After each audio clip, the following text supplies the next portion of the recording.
Itu penjahat. Penjahat datang. Lela, kamu gak waras. Itu mantan napi. Jangan deket-deket dia, najis.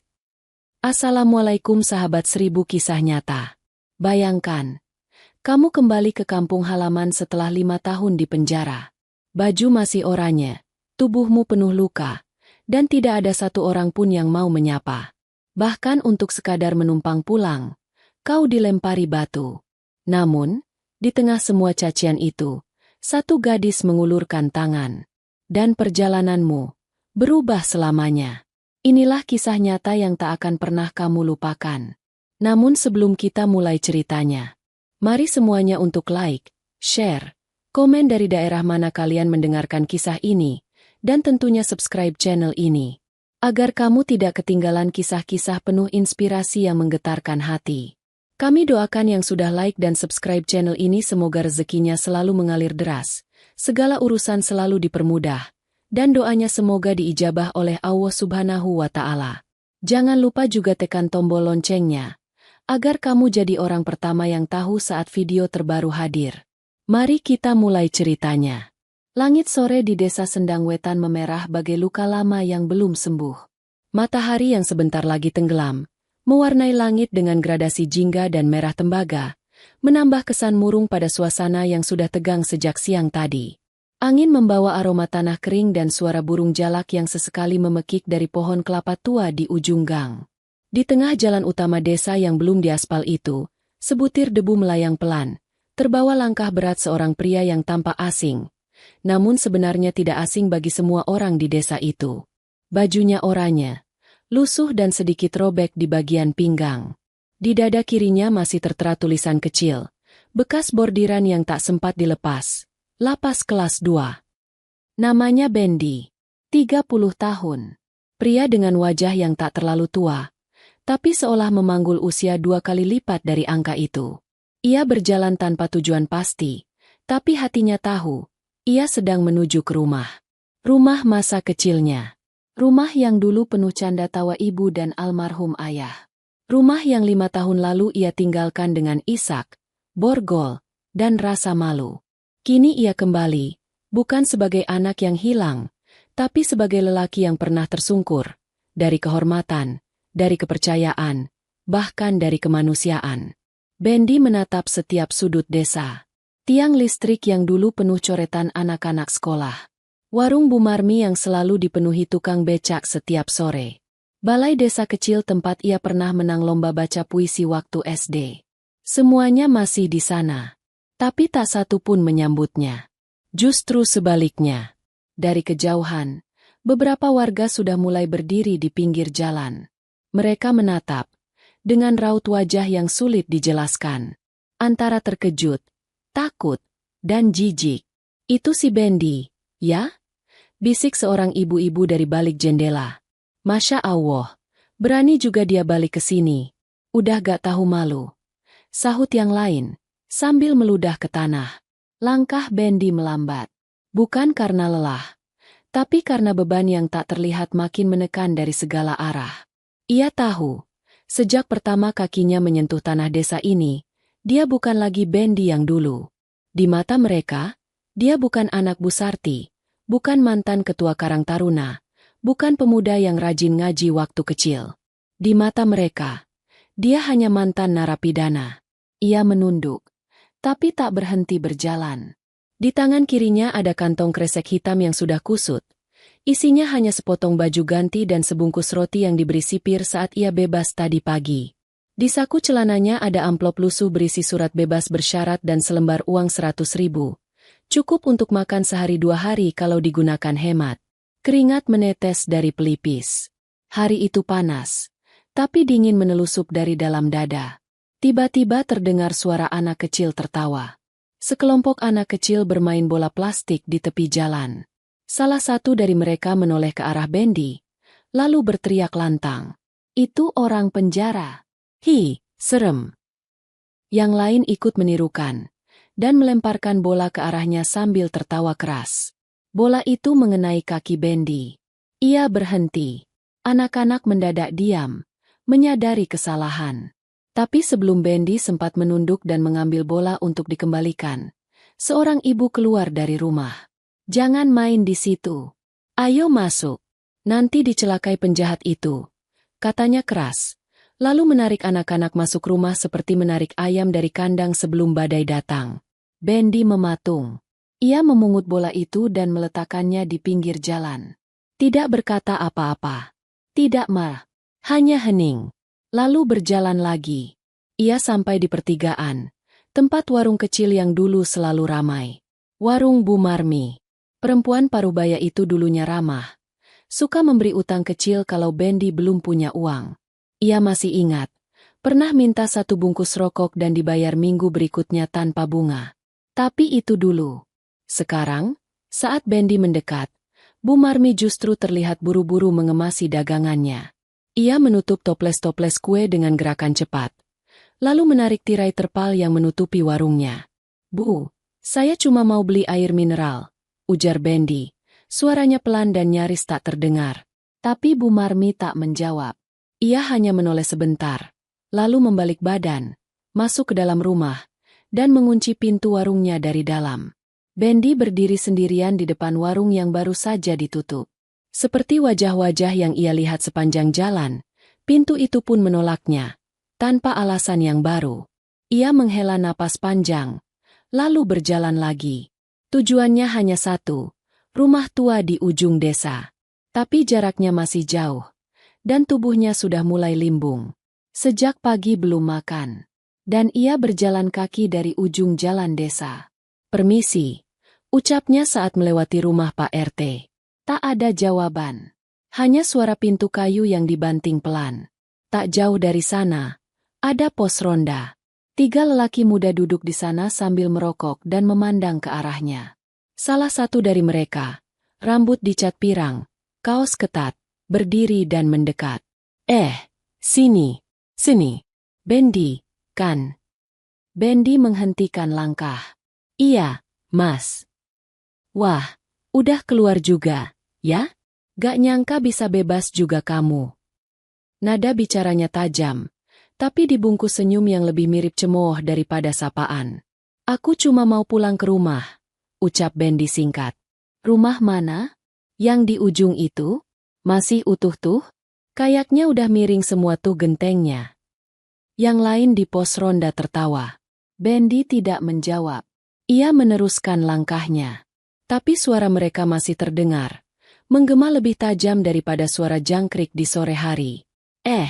Jangan-jangan dia mau mulai nyolong lagi, ya? Awas lo, kita awasi."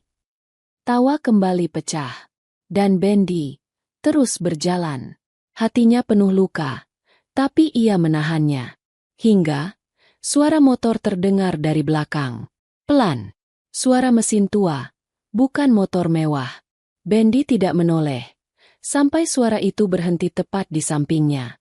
"Mas Bendy." Suara itu lembut, seperti embun yang jatuh di pagi hari. Bendy menoleh perlahan. Di hadapannya, seorang gadis muda duduk di atas motor bebek biru. Wajahnya teduh, mata bulat jernih, dan senyum yang tidak dibuat-buat. "Ayo, saya antar pulang," ucap gadis itu, ringan. Bendy kaget. Ia hanya mampu menatap. Warga yang melihat dari jauh mulai berbisik-bisik lagi. Tapi gadis itu tidak peduli. Namanya Lela, anak Pak Dul, tukang kayu desa yang tinggal tak jauh dari balai desa. Bendy diam, tidak langsung menjawab. Tapi saat Lela menggeser duduknya ke depan dan menyalakan motor, ia tahu, itu bukan paksaan. Itu uluran tulus, yang belum pernah ia rasakan selama bertahun-tahun. Bendy naik perlahan. Motor itu pun melaju, membawa mereka berdua menuju ujung desa, menuju rumah tua, dan menuju cerita yang belum tertebak. Motor tua itu berderak menyusuri jalan tanah desa yang mulai mengeras oleh panas matahari sore. Getarannya terasa sampai ke tulang. Di atas jok belakang, Bendy duduk tegak, tubuhnya kaku, sementara tangan kirinya memegang erat tas kresek yang nyaris robek. Di depan, Lela mengendalikan motor dengan tenang, seolah tak peduli pada semua tatapan yang menusuk mereka dari kiri dan kanan. Warga yang tadi hanya berbisik kini berdiri lebih dekat ke pinggir jalan. Bahkan beberapa mengikuti mereka dari belakang dengan langkah cepat. Hanya untuk melihat lebih dekat dan melampiaskan kebencian yang selama ini mereka simpan dalam diam. Lela, kamu gila, hah? Suara keras seorang ibu-ibu meledak di pinggir jalan. Ngapain kamu bawa-bawa bandit kampung ini ke dalam desa lagi? Motor terus melaju. Tapi kerumunan warga semakin bertambah. Ada yang keluar dari rumah sambil menunjuk-nunjuk. Ada yang membawa cangkul, parang, bahkan tongkat kayu bekas jemuran. Anak-anak berdiri di belakang punggung ibu-ibu mereka, menyaksikan dalam diam. Tak satu pun dari mereka tahu cerita utuh di balik wajah lelah Bendi. Masya Allah, apa dosa desa ini sampai harus kedatangan penjahat lagi? Orang kayak dia gak pantas balik. Motor berhenti tiba-tiba. Lela menarik rem pelan karena jalan di depan tertutup oleh 3 orang lelaki muda berbadan besar, berdiri menyilang menutupi jalan. Salah satunya adalah Rojak, tukang jagal kambing yang terkenal galak dan kasar. Di tangan Rojak, sebuah linggis besi berkarat mencengkeram erat. Berhenti di situ, teriak Rojak sambil melotot ke arah Bendi. Lela turun dari motor. Mas, tetap duduk, bisiknya ke Bendi. Bendi menurut. Tapi matanya menatap tajam ke arah Rojak dan 2 temannya yang kini mendekat. Sorot mata Rojak menyala seperti api kecil yang siap meledak. Kamu pikir kamu bisa masuk ke desa ini cuma dengan modal nekat naik motor cewek?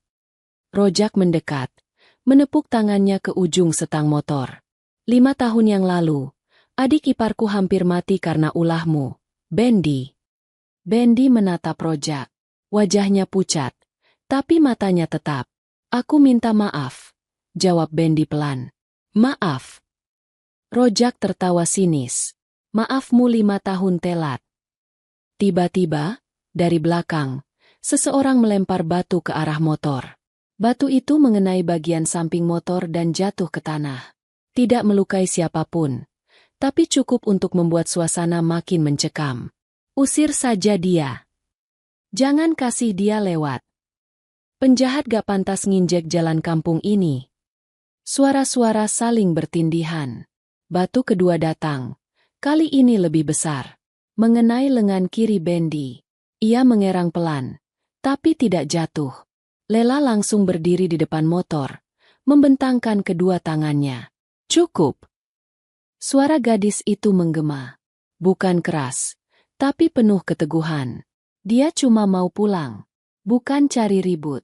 Kalau ada yang keberatan, silakan hadapi saya. Kerumunan diam sesaat. Tak menyangka gadis sekecil itu berani berdiri di depan puluhan warga yang marah. Tapi Lela tetap di tempatnya. Bendi perlahan turun dari motor, meski lengan kirinya masih sakit. Ia berdiri di samping Lela, dan dengan suara serak berkata, "Kalian boleh benci saya. Kalian boleh lempar saya, maki saya, bahkan kalau perlu, usir saya. Tapi izinkan saya pulang ke rumah saya. Saya tidak minta lebih." Rojak menatap mereka berdua. Tatapannya masih tajam, tapi tidak sekejam tadi. Akhirnya ia mundur, mengangkat tangan. Jalan. Tapi awas. Sekali kamu bikin masalah, satu kampung bakal kirim kamu balik ke penjara. Kerumunan perlahan bubar. Satu demi satu meninggalkan tempat itu. Tapi wajah-wajah mereka masih penuh amarah.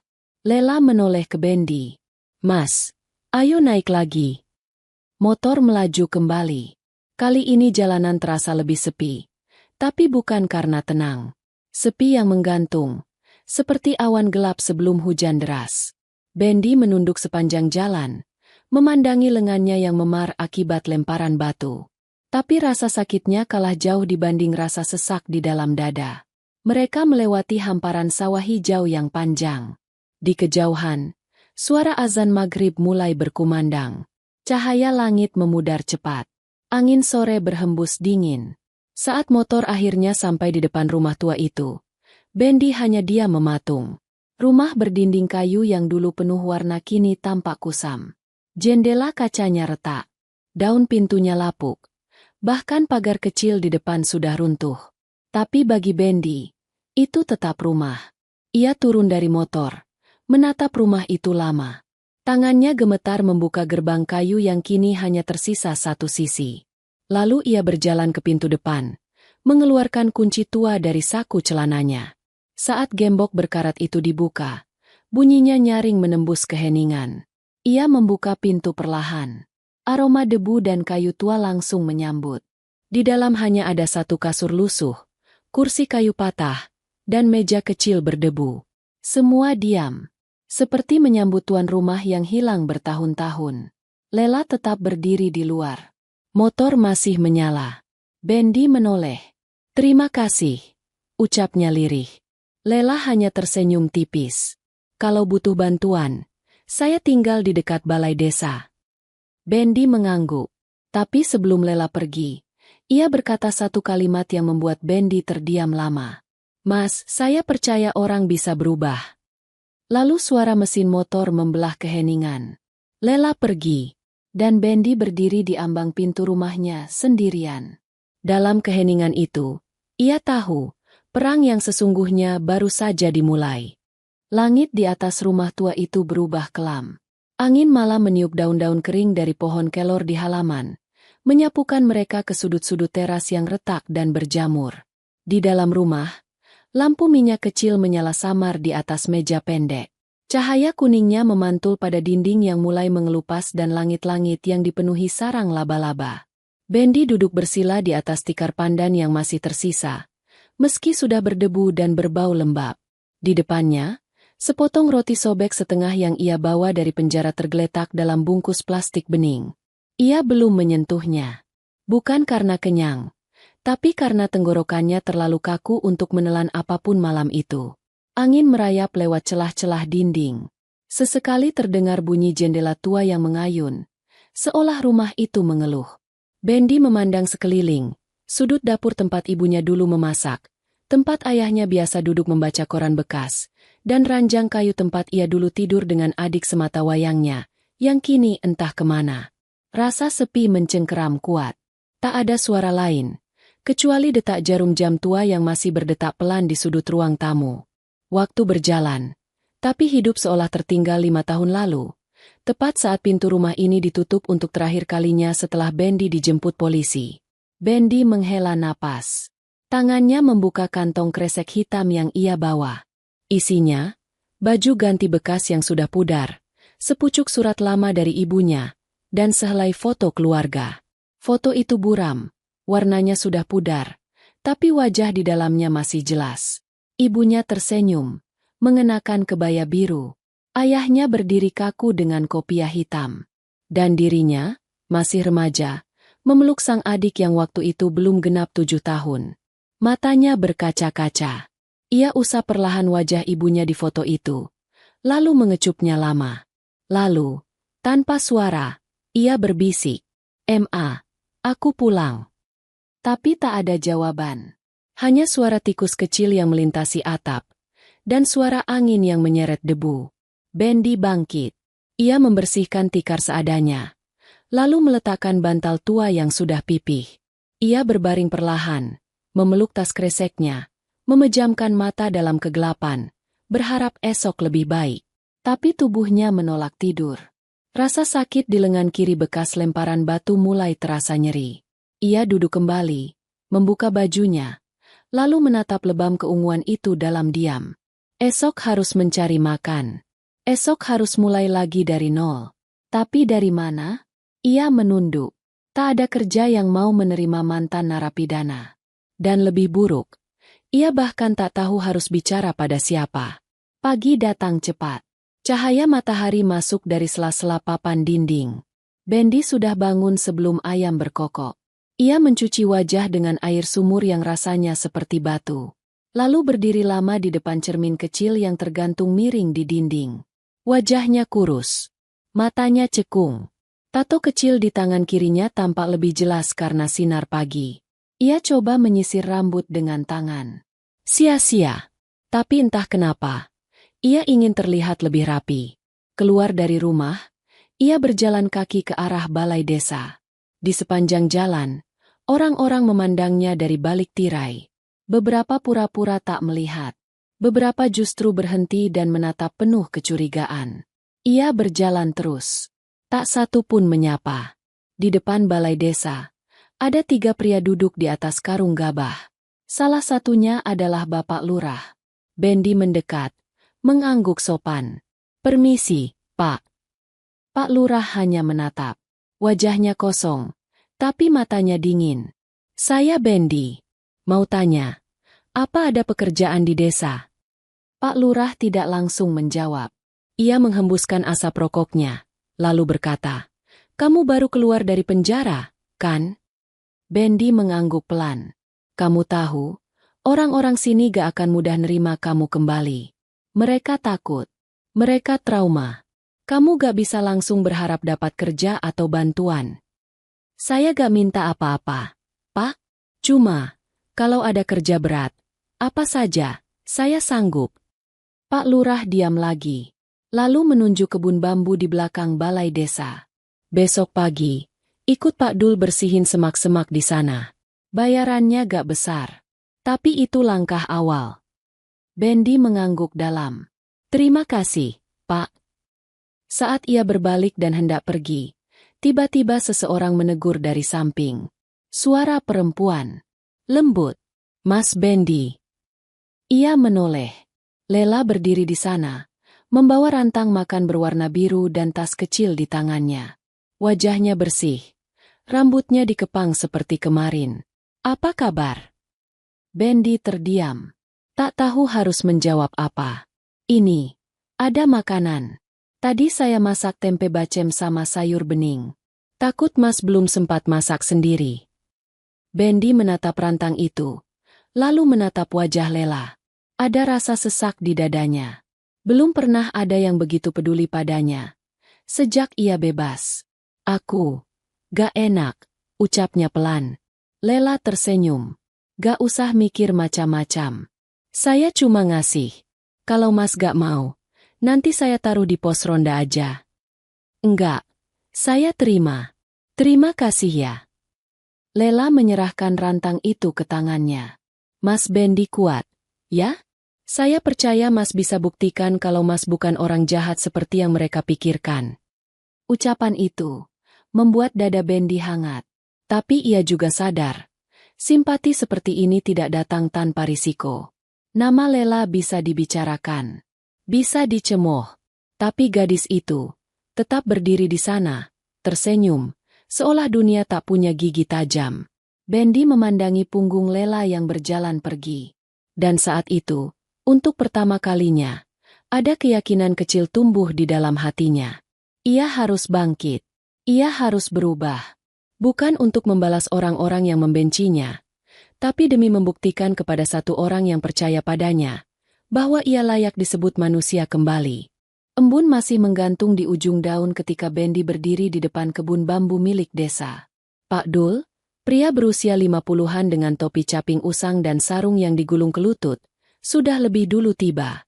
Di tangannya tergenggam sabit panjang dan karung besar untuk menampung daun-daun kering. "Loh, kamu datang beneran?" ucap Pak Dul, separuh heran separuh kagum. Bendi mengangguk pelan. "Saya datang sesuai janji, Pak." Pak Dul menyodorkan sabit cadangan dan sepasang sarung tangan kotor. "Kalau memang mau kerja, jangan setengah-setengah.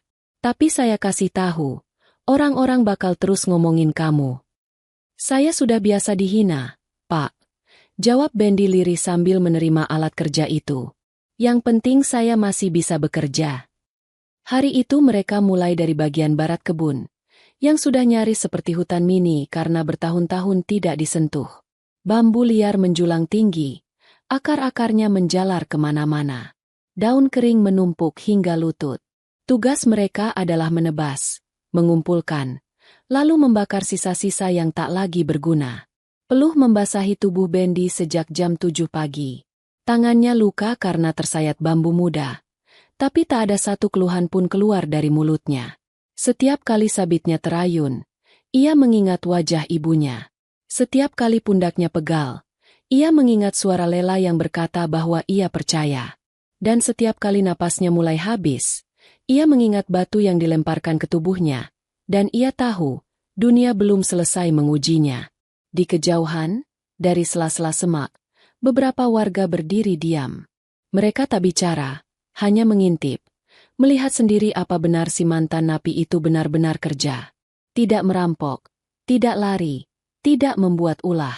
Dan yang mereka lihat, hanya seorang lelaki berkaus lusuh, bercucuran keringat, menebas bambu dengan sabar dan diam. Pak Dul yang awalnya berhati-hati, kini mulai lunak. Saat istirahat tiba, ia duduk berselonjor sambil menyulut rokok linting. Ngomong-ngomong, katanya sambil menyeruput teh, "Kamu masih ada keluarga di sini?" Bendi menggeleng. "Ibu meninggal 2 bulan setelah saya masuk penjara. Ayah meninggal lebih dulu. Adik saya kabur ke kota. Gak tahu kabarnya sampai sekarang." Pak Dul mengangguk. "Berat, ya?" Bendi tersenyum getir. "Mungkin memang harus begitu, Pak, supaya saya bisa ngerti artinya hidup." Pak Dul memandangi Bendi lama, lalu menepuk pundaknya dengan tangan kasarnya. "Kalau kamu terus kerja kayak gini, saya gak malu-malu ngajak kamu bantu proyek kebun kayu saya." Bendi kaget. "Saya boleh, Pak?" "Boleh. Tapi jangan salah langkah. Ya, sekali aja kamu ulangi kesalahan, saya sendiri yang usir kamu dari desa." Bendi mengangguk sungguh-sungguh. "Saya janji, Pak, saya gak akan menyentuh jalan lama saya." 1 minggu berlalu. Setiap pagi, Bendi kerja di kebun bambu. Siang hari, ia bantu Pak Dul memindahkan kayu. Sore hari, ia membersihkan sumur tua di rumahnya. Malamnya ia duduk menulis catatan harian, kebiasaan baru yang ia pelajari di dalam penjara. Ia menulis dengan pensil tumpul di buku tulis bekas peninggalan adiknya. Hari-hari itu tidak mudah. Ia masih menerima pandangan curiga. Setiap ke warung, ia tetap dilayani dengan enggan. Di masjid, tempat wudunya sering kosong, tak ada yang mau bersebelahan dengannya. Tapi satu hal yang tak berubah adalah Lela. Gadis itu hampir tiap 2 hari datang, membawa makanan ringan, atau sekadar singgah sambil ngobrol di teras rumah. Bendi selalu menjaga jarak, selalu menjaga sopan. Tapi ia tahu, dari dalam hati, rasa hormatnya pada gadis itu tumbuh melebihi dari sekadar rasa terima kasih. Lela tak banyak bertanya tentang masa lalu. Ia lebih suka bicara tentang sayur yang tumbuh di pekarangan, anak-anak kecil yang mulai belajar baca, atau langit malam yang cerah setelah hujan reda. Malam itu, mereka duduk di teras rumah. Lela duduk di kursi plastik tua, sementara Bendi duduk di tikar kecil sambil menambal jendela dari dalam. "Mas," kata Lela tiba-tiba, "kalau hidup bisa diputar ulang, Mas Bendi pengen jadi apa?" Bendi terdiam. Ia memandangi langit. "Saya pengen jadi orang biasa, yang bisa pulang ke rumah, disapa tetangga, ngopi di warung, dan dianggap manusia." Lela tersenyum. "Berat, ya?" "Berat," jawab Bendi. "Tapi lebih berat kalau saya menyerah." Hening menyelimuti mereka beberapa saat. Angin malam bertiup pelan. Suara kodok dan jangkrik bersahutan di kejauhan. "Lela," ucap Bendi kemudian, "terima kasih sudah percaya sama saya. Saya gak tahu harus balasnya gimana." "Gak perlu dibalas," jawab Lela. "Cuma jangan buat saya kecewa." Bendi mengangguk. Tapi jauh di dalam hati, ia tahu, kalimat Lela barusan telah menancap dalam sekali. Ia tahu, suatu hari nanti, ia ingin membuat gadis itu bangga. Bukan sebagai teman, tapi lebih dari itu. Namun ia sadar juga, itu belum waktunya. Bahkan menyampaikan niat pun belum pantas. Ia masih harus membuktikan diri. Ia masih harus bersihkan sisa-sisa lumpur dari nama dan langkahnya. Dan semua itu harus dimulai dengan kedua tangan kasarnya. Pagi itu langit berwarna biru pucat. Tidak secerah biasanya. Udara desa lebih dingin dari hari-hari sebelumnya. Tapi keringat tetap mengalir deras di dahi Bendi. Tangannya mencengkram sabit kuat-kuat, menebas ilalang tinggi yang tumbuh liar di sepanjang tepi kebun kayu milik Pak Dul. Hari ini tugasnya membersihkan batas tanah agar bisa dipagari sebelum musim hujan datang. Keringat dan debu menempel di kulit gelapnya. Tangannya penuh luka, Ada goresan baru, ada pula bekas-bekas luka lama yang mulai menghitam. Tapi Bendi tidak berhenti. Ia tidak mau berhenti. Suara Pak Dul terdengar dari arah belakang. Bendi. Iya, Pak. Udahan dulu. Istirahat. Kamu dari tadi kerja gak pakai jeda. Mau roboh. Bendi meletakkan sabit, duduk di bawah pohon jati besar, dan menerima botol air yang disodorkan Pak Dul. Air itu terasa seperti anugerah. Ia meneguknya pelan, lalu memandang ke arah hutan kecil di seberang sawah. Besok ikut saya ke dusun seberang. Ada kontrakan tua yang mau direnovasi buat tempat belajar anak-anak. Kamu bantu bersihin, ya? Bendi mengangguk. Saya siap. Pak Dul menghela napas. Saya gak nyangka kamu berubah segini jauh. Padahal waktu dulu kamu keluar dari penjara, saya sendiri yang bilang ke RT supaya gak izinin kamu tinggal di sini. Bendi hanya tersenyum samar. Gak apa-apa, Pak. Itu hak semua orang buat curiga. Tapi saya malu sekarang, sambung Pak Dul. Kamu kerja paling rajin. Gak pernah telat. Gak pernah ngeluh. Bahkan waktu anaknya Bu Marmi sakit, kamu yang bantu antar ke puskesmas. Itu hal kecil, Pak. Hal kecil yang gak semua orang mau lakukan. Dan saya lihat, kamu bukan orang jahat, Ben. Kamu cuma orang yang pernah salah. Bendi diam. Ia menunduk. Kata-kata itu seperti tetes embun ke luka lama yang belum sembuh. Masih banyak yang belum percaya. Jawabnya akhirnya. Ya memang. Tapi waktu akan bicara. Yang penting kamu jangan berubah lagi. Bendi mengangguk. Sementara itu, kabar tentang Bendi mulai beredar ke seluruh penjuru desa. Bu Marmi, yang dulu menutup warungnya saat Bendi mendekat, kini mulai menyapanya setiap pagi. Awalnya canggung, tapi akhirnya mengizinkannya duduk minum teh di warung. Anak-anak kecil yang dulu takut, kini malah berani menyapa dan memanggil namanya dari jauh. Namun, tak semua berubah. Di balik senyum dan sapaan itu, masih ada gunjingan. Masih ada yang membisiki Lela saat ia lewat. Ngapain kamu deket-deket mantan napi? Kamu itu perempuan. Jaga harga diri. Orang kayak dia gak pantas kamu perjuangkan. Lela mendengarnya semua. Tapi ia tak menjawab. Ia hanya diam. Lalu berjalan lebih cepat. Tapi diam bukan berarti tak luka. Sore itu, ia datang lagi ke rumah Bendi. Membawa beberapa lembar kain dan jarum jahit. Katanya ingin menambal tirai rumah yang robek. Bendi sempat menolak. Tapi Lela sudah terlalu terbiasa dengan penolakan kecilnya. Aku jahit dari luar aja. Ya? Nanti malah Mas bisa gantung lagi. Ucapnya sambil duduk di bangku kayu kecil di teras rumah. Lela, ucap Bendi pelan. Apa kamu gak lelah dibicarakan orang? Lela menghentikan gerakan tangannya. Ia menatap Bendi. Lelah, jawabnya jujur. Tapi lebih lelah dengar suara hati sendiri kalau aku biarin kamu jalan sendirian. Bendi tertunduk. Ia menarik napas dalam-dalam, lalu berkata, kalau kamu menjauh sekarang, aku gak akan salahin. Mas Bendi, jawab Lela dengan tenang. Aku bukan orang yang datang karena kasihan. Aku datang karena aku percaya kamu pantas untuk diberi kesempatan. Hening mengisi ruang antara mereka. Bendi menggenggam jemarinya sendiri. Getaran halus merambat dari dada ke lengan. Ia ingin sekali berkata, bahwa ia mulai menyukai gadis itu. Bahwa ia berharap ada masa depan di ujung jalan ini. Tapi ia tahu, itu terlalu dini. Dan ia pun tahu, tak semua restu bisa datang hanya karena niat baik. Beberapa hari kemudian, Bendi nekat berkunjung ke rumah Lela.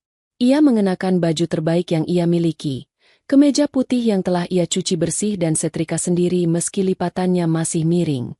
Ia membawa sekeranjang singkong dan satu pot kecil tanaman daun pandan yang ia tanam sendiri di belakang rumah. Ia tahu, mungkin ini konyol, tapi ia ingin menunjukkan bahwa ia sedang berusaha. Rumah Lela berdiri di pinggir jalan utama. Sederhana tapi bersih. Halamannya penuh bunga dan pot cabai rawit. Saat ia mengetuk pintu, yang membukakan adalah ayah Lela, Pak Dul. Seketika itu pula, wajah lelaki itu berubah. Mas Bendi, ada apa datang ke sini? Bendi menelan ludah. Pak, maaf saya lancang. Tapi saya mau bicara. Tentang Lela. Pak Dul menatap tajam. Mas tahu siapa Lela buat saya? Dia anak perempuan satu-satunya saya. Harapan satu-satunya setelah ibunya meninggal. Bendi menunduk. Saya tahu, Pak. Dan karena itu, saya gak mau datang dengan tangan kosong. Saya hanya ingin Bapak tahu. Saya serius memperbaiki diri. Dan kalau Bapak izinkan, saya ingin memperjuangkan Lela.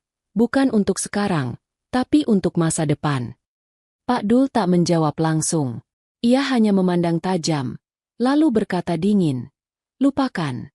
Saya gak akan biarkan anak saya menikah sama laki-laki yang pernah merusak nama desa ini. Kalimat itu seperti palu goda menghantam dada Bendi. Tapi ia tidak marah. Tidak menjawab. Ia hanya menunduk. Dan berkata pelan.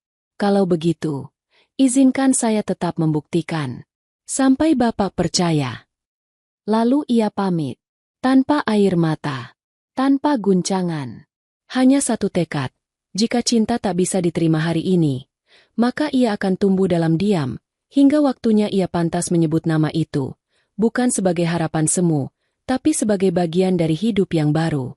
Hari-hari berlalu, dan Bendi tetap datang ke kebun setiap pagi. Saat kabut belum sepenuhnya naik dari lereng sawah, ia sudah berdiri dengan sabit di tangan, membersihkan ranting-ranting yang menghalangi jalur irigasi. Tangannya semakin kasar. Kulitnya lebih gelap terbakar matahari, tapi wajahnya justru tampak lebih hidup dari sebelumnya. Ia tidak lagi bekerja demi uang, tidak juga demi pujian. Ia bekerja demi keyakinan, bahwa diam adalah cara terbaik untuk membuktikan sesuatu yang dulu pernah ia hancurkan. Sementara itu, Lela tak pernah lagi datang ke rumah.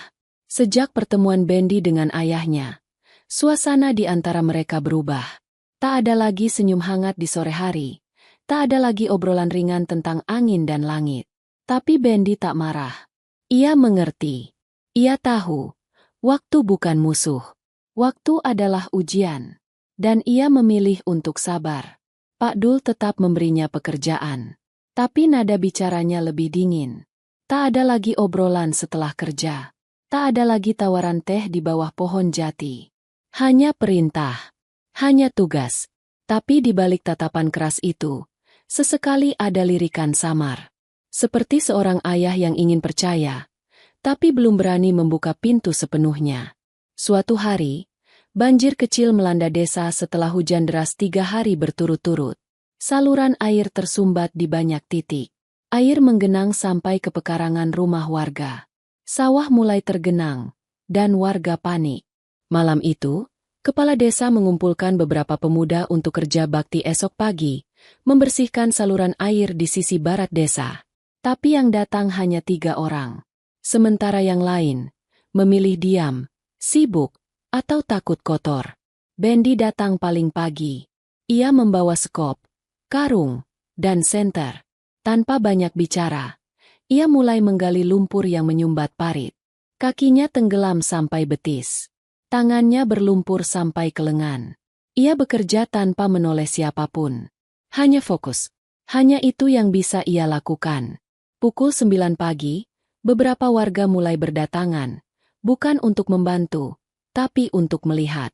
Mereka menyaksikan seorang lelaki bekas napi, berpeluh, bekerja di tengah genangan, sementara yang lain hanya berdiri di pinggir jalan. Pak RT datang membawa termos teh. Ia berdiri sebentar, menatap Bendi yang terus mencangkul, lalu berkata kepada yang lain, "Yang kayak gini, harusnya kita malu." Beberapa warga mulai membantu. Mengambil cangkul, mengangkat karung. Perlahan, suara cemoohan berubah jadi bisik-bisik kagum. Dan di antara kerumunan itu, Lela muncul. Ia berdiri di balik kerumunan ibu-ibu, membawa payung kecil. Wajahnya menatap lurus ke arah Bendi yang tubuhnya basah kuyup. Bajunya penuh lumpur, tapi matanya tetap menyala. Lela menunduk. Wajahnya berkabut. Mungkin ia ingin menyapa. Mungkin ingin mendekat. Tapi ia tak berani. Ia hanya menatap. Dan hatinya bicara sendiri. Hari itu, Sore menjelang malam, sebuah mobil berhenti di depan rumah Bendy. Seorang lelaki muda turun. Tubuhnya tinggi besar, mengenakan kemeja dan celana bahan rapi. Di tangannya ada sebuah kotak besar berisi komputer. Mas Bendy? Iya. Saya dari kantor pengembang desa. Saya dengar Mas Bendy punya pengalaman komputer waktu di lapas. Bendy kaget. Sedikit. Saya bantu administrasi di dalam. Kami butuh relawan untuk bantu kelola data warga desa, bantuan sosial, dan laporan hasil panen digital. Cuma relawan. Tapi kalau hasilnya bagus, bisa jadi kerja tetap. Tertarik? Bendy mengangguk. Matanya membulat. Saya tertarik. Lelaki itu menyerahkan kotak berisi perangkat kerja. Nanti saya hubungi lagi untuk pelatihan. Hari itu, Bendy memandangi kotak komputer itu lama. Benda itu seperti pintu kecil ke dunia baru. Dunia yang tak harus selalu memegang sabit atau cangkul, tapi tetap bisa memberi manfaat untuk orang banyak. Waktu terus berjalan. Dalam diamnya, Lela mengamati.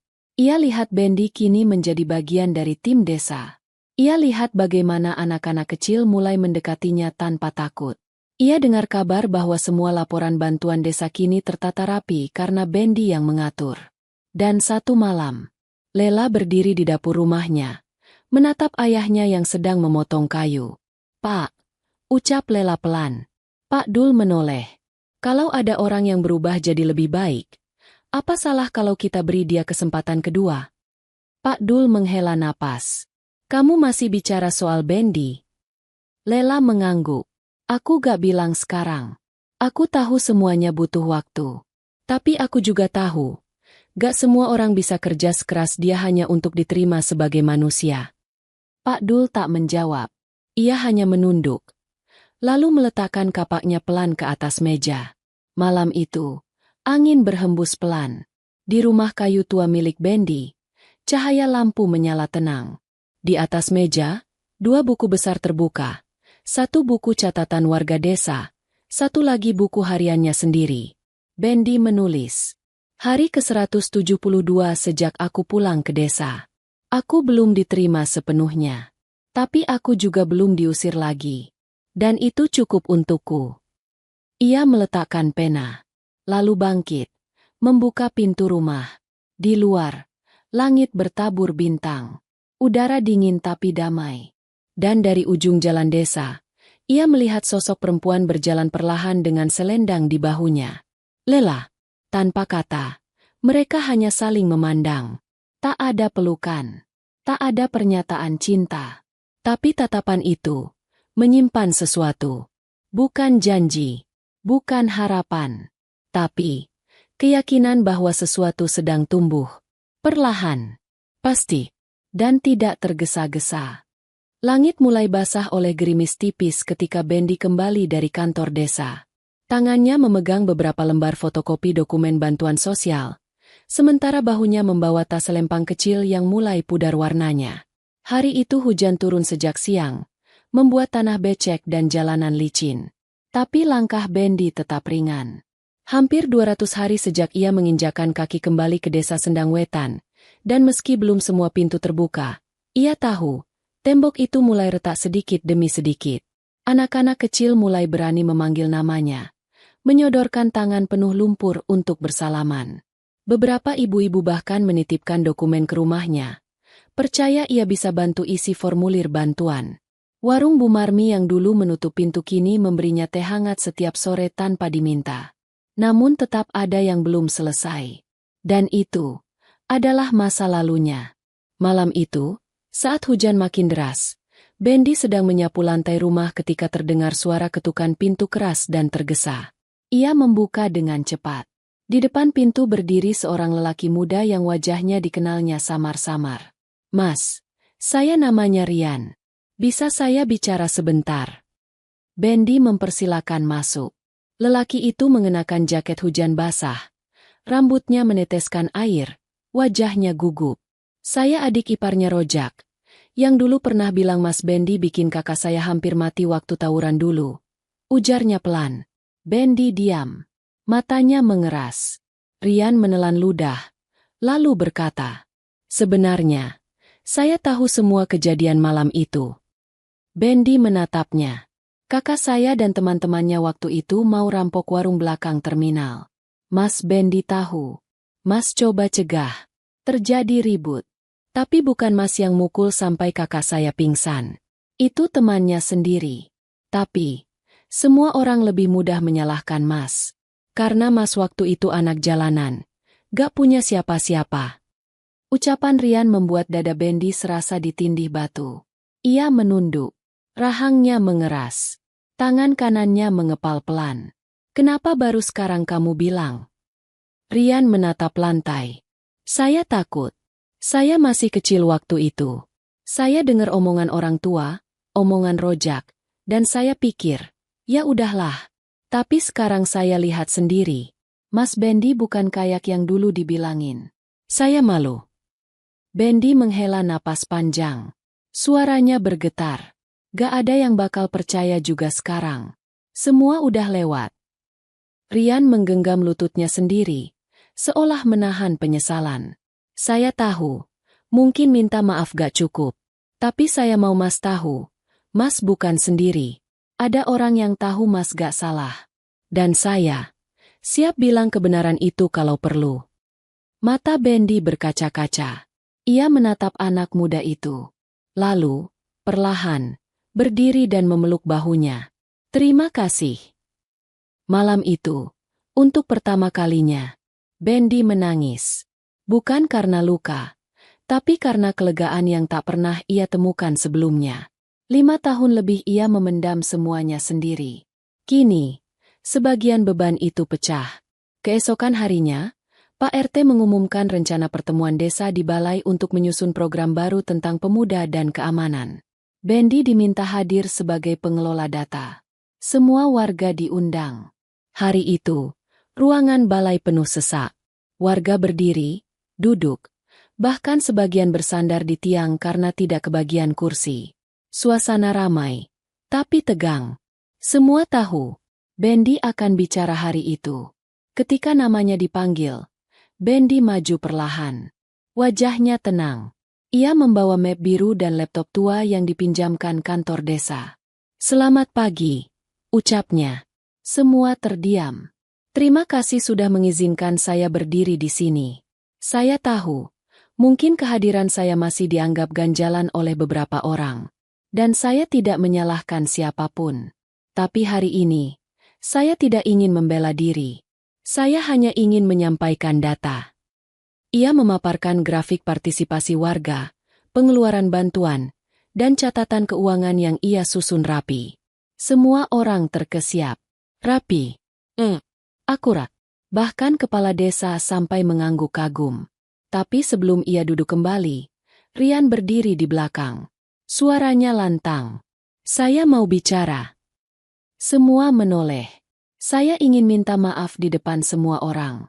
5 tahun lalu, saya biarkan kakak saya memfitnah Mas Bendy.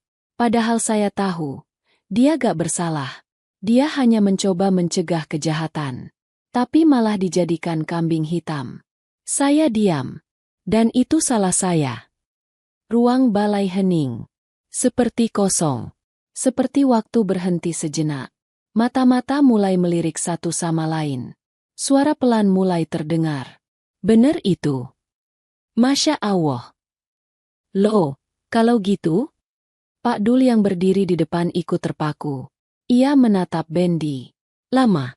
Matanya mengabur. Setelah semua hening kembali, Bendy hanya mengangguk pelan. Ia tidak menangis. Tidak juga senyum. Ia hanya berkata, "Saya sudah memaafkan sejak lama." Sore harinya, Lela datang ke rumah Bendy. Ia berdiri di depan pagar bambu, membawa seikat bunga liar dan sebungkus kue dari warung.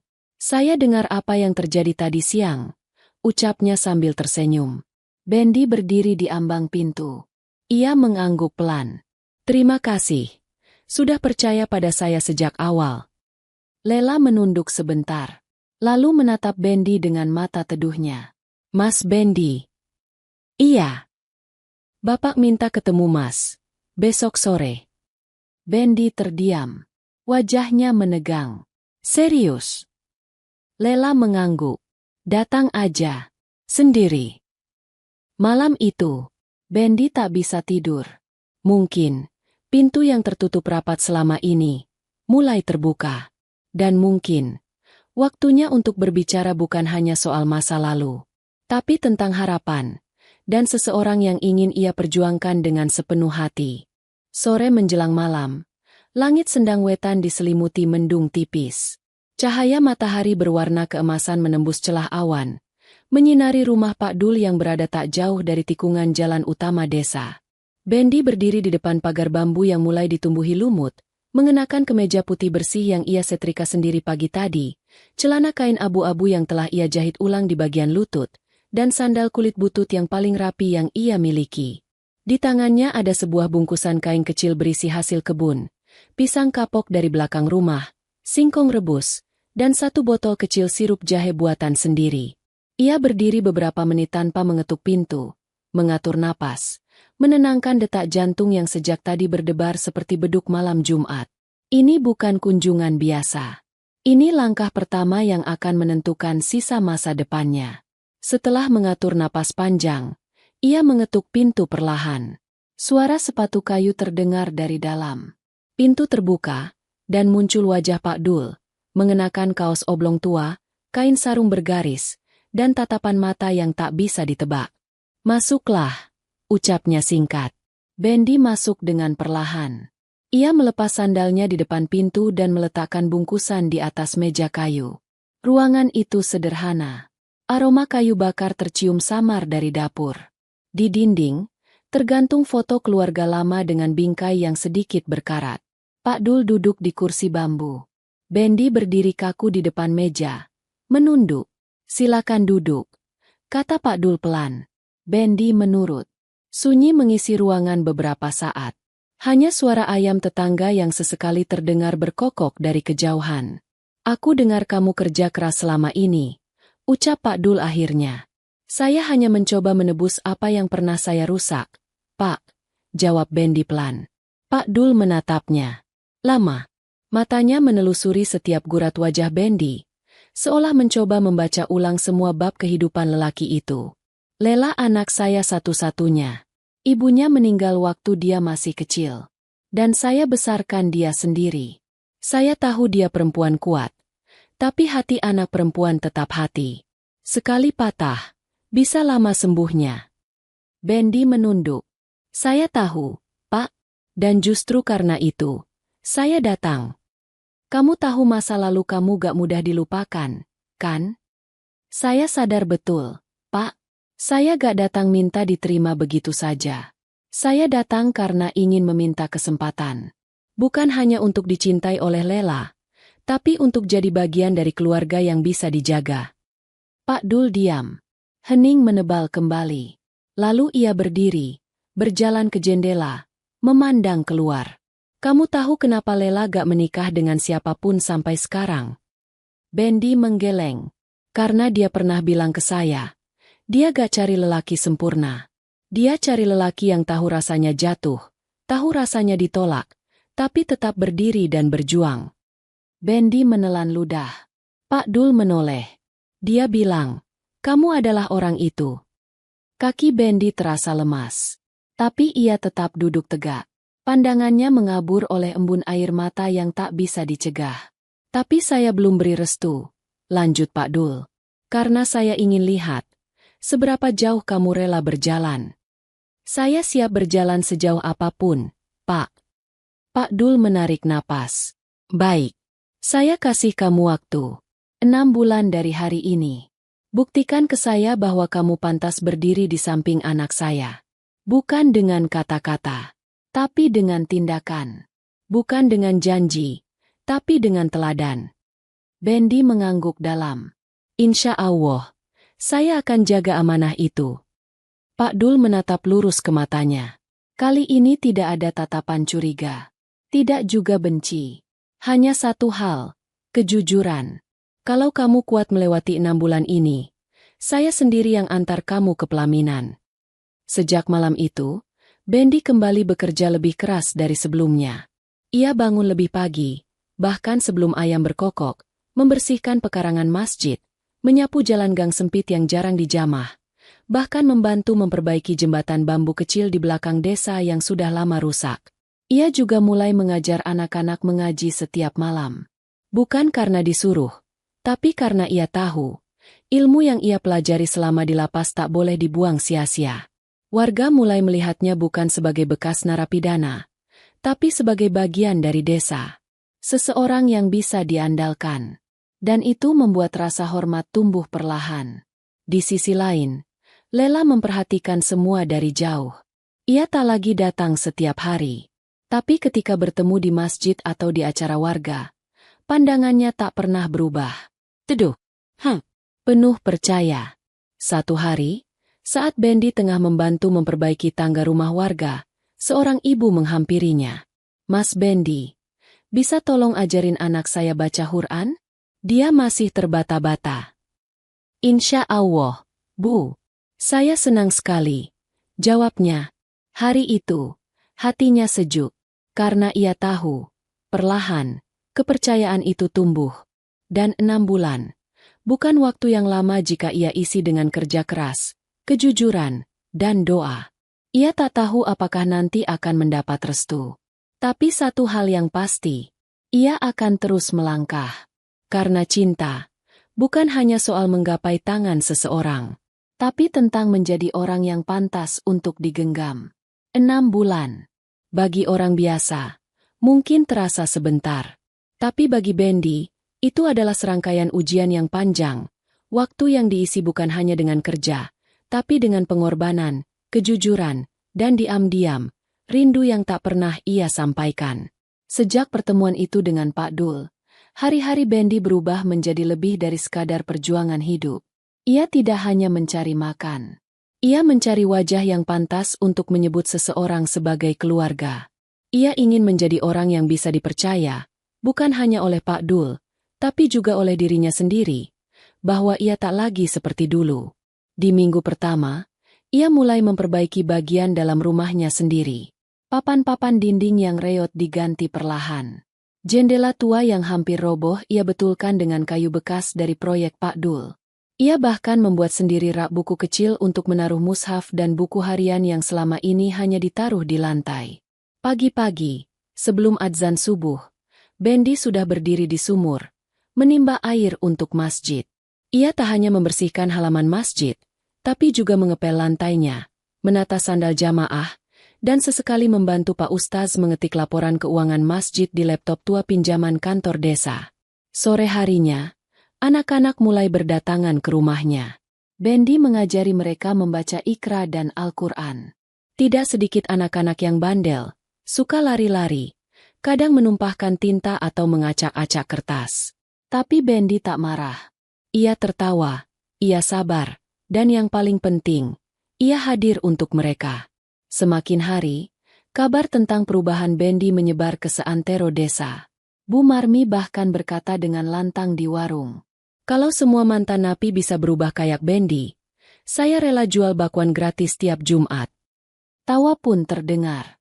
Tapi di balik tawa itu, ada rasa hormat yang mulai muncul. Namun, meski banyak yang sudah luluh, tak semua bisa berubah dalam sekejap.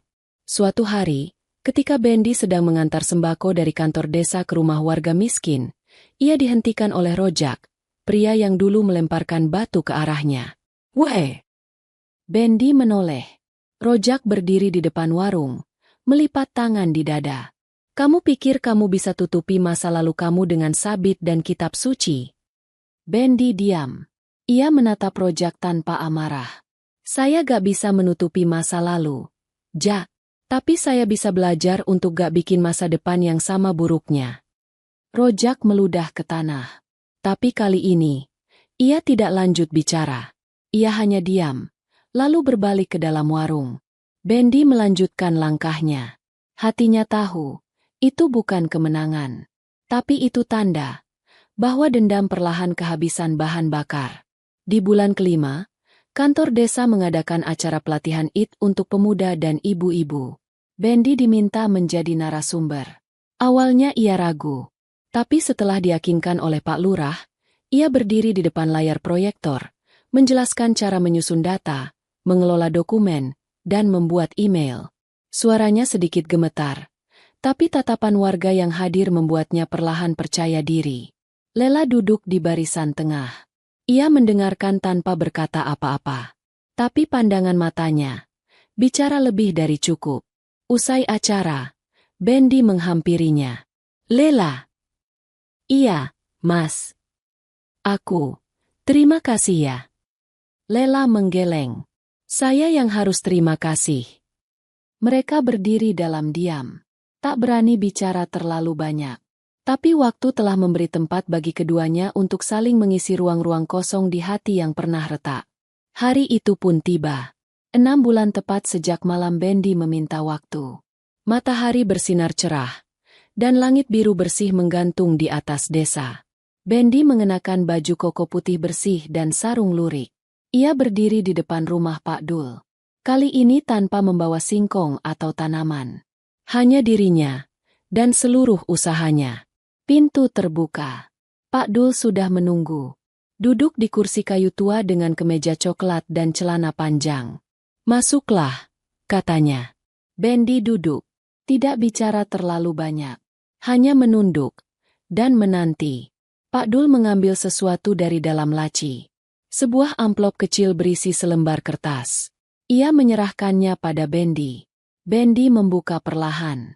Di sana tertulis, "Saya, Dul Rahman, menyetujui lamaran Bendy bin Sastro terhadap putri saya, Lela binti Dul Rahman, dengan catatan bahwa pernikahan akan berlangsung setelah segala persiapan matang dan dengan ridho Allah." Tangis Bendy jatuh di tempat. Ia menutup wajahnya dengan kedua tangan. Tubuhnya berguncang. Tapi bukan karena sedih. Bukan karena takut, melainkan karena ia tahu segala yang ia lakukan selama ini tidak sia-sia. Pak Dul menepuk pundaknya pelan.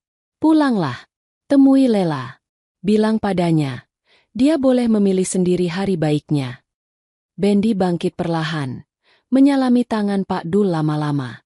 Tangannya gemetar, tapi genggamannya hangat. Sore itu, saat matahari mulai tenggelam, Bendy berjalan ke arah sawah di belakang rumah Lela. Di sana, Lela sedang menyiram tanaman cabai. "Lela!" Gadis itu menoleh. Bendy berdiri dengan amplop di tangan. Lela menatapnya.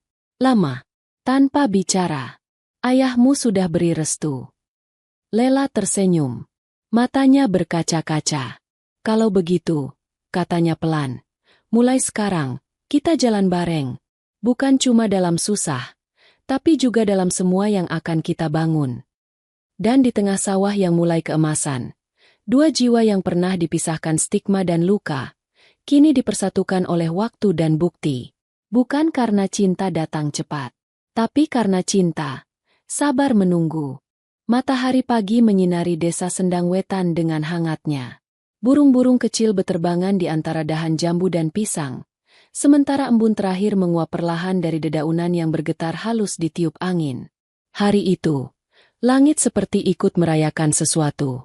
Sesuatu yang tidak kasat mata, tapi terasa dalam hati setiap orang yang menyaksikannya. Balai desa dihias sederhana. Daun kelapa muda dililitkan menjadi janur kuning yang membentuk gapura kecil di gerbang depan. Kain putih dan coklat menghiasi tiang-tiang, dan deretan kursi plastik tersusun rapi, menghadap ke pelaminan kecil dari bambu, yang dihias dengan bunga melati, mawar, dan anyaman daun kelapa. Di sisi kanan panggung, berdiri Bendy, mengenakan beskap coklat tua dan sarung batik. Wajahnya bersih, rambutnya disisir rapi, dan sorot matanya tenang. Tapi dalam hatinya, badai berkecamuk. Bukan karena ragu, tapi karena tak menyangka, jalan sejauh ini akhirnya membawanya ke titik ini. Ia sempat teringat hari pertama ia menginjak desa. Dengan baju tahanan oranye, wajah penuh debu, dan kepala tertunduk oleh hinaan yang menghujani dari segala penjuru. Ia bahkan hampir tak sanggup melangkah lebih jauh dari pertigaan. Tapi kini, semua langkah itu seperti batu pijakan yang membawanya menuju satu hal yang tak pernah ia pikir pantas ia terima. Sebuah keluarga baru. Suara MC terdengar menggetarkan ruangan. "Kami mohon hadirin berdiri." Mari sambut mempelai wanita kita, Lela binti Dul Rahman. Dan saat langkah kaki terdengar mendekat, Bendi menoleh perlahan. Lela melangkah anggun dengan kebaya putih sederhana, jilbab krem, dan tatapan yang teduh seperti biasa. Tapi ada sesuatu yang berbeda hari itu. Di balik senyumnya, tersimpan keteguhan hati yang hanya dimiliki oleh perempuan yang memilih dengan akal dan hati sekaligus. Di belakangnya, Pak Dul menyertainya, mengenakan baju koko dan peci hitam. Saat mereka berdiri berhadapan, mata mereka bertemu. Tak ada air mata, tak ada drama. Hanya getaran kecil yang menjalar dari ujung hati ke seluruh tubuh. Bendi menggenggam tangan Lela perlahan, dan dunia seakan berhenti sejenak. Setelah akad selesai dan ijab kabul diucapkan dengan lantang, para warga berdatangan memberi ucapan selamat. Beberapa yang dulu melempar caci kini menyalami dengan tangan gemetar. Tak sedikit yang menunduk dalam, malu atas prasangka yang pernah mereka tanamkan. Bu Marmi datang membawa sekotak kue. Mas Bendi, saya gak pernah nyangka, tapi hari ini saya bahagia lihat ini semua. Bendi menunduk, menyalami tangan Bu Marmi dengan lembut. Terima kasih, Bu. Terima kasih sudah percaya lagi. Di belakang, Rojak berdiri diam. Ia tak masuk ke barisan tamu. Hanya menonton dari kejauhan. Tapi ketika Bendi melihatnya dan mengangguk pelan, Rojak membalas dengan anggukan yang penuh rasa bersalah. Dan itu cukup. Setelah semua tamu pergi, dan langit mulai berganti warna menjadi jingga, Bendi dan Lela duduk berdua di tangga rumah panggung kecil yang disiapkan sebagai tempat tinggal sementara. Angin sore menyapa lembut. Suara jangkrik mulai terdengar dari semak. Lela bersandar di bahu Bendi. Kamu capek? Enggak. Gak ada yang lebih ringan dari hari ini. Lela tertawa pelan. Padahal dulu kamu